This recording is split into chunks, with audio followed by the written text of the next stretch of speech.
குருவழி பரம்பரையிலே ஒருவர் எவால்வ் ஆகி இந்த தலைவனா மாறுறது அப்படிங்கிறது நடக்கும் பொழுதே தியாகம், கடும் உழைப்பு, பல விஷயங்கள் உருவாயிடும், அவருக்குள்ள பில்ட் ஆயிடும்.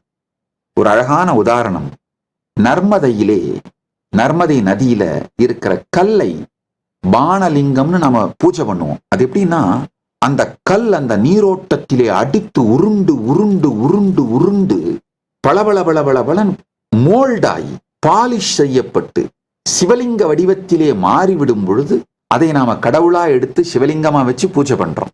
அந்த மாதிரி இந்த குருவழி பரம்பரையில அந்த ஈகோ சிஸ்டம், பொலிட்டிக்கல் ஐடியாலஜியா இருக்கட்டும், இல்ல எக்கனாமிக் இன்ஸ்டிடியூஷன்ஸா இருக்கட்டும், இல்ல ரிலிஜியஸ் இன்ஸ்டிடியூஷன்ஸா இருக்கட்டும், அதுல நிறைய பேர் இருப்பாங்க.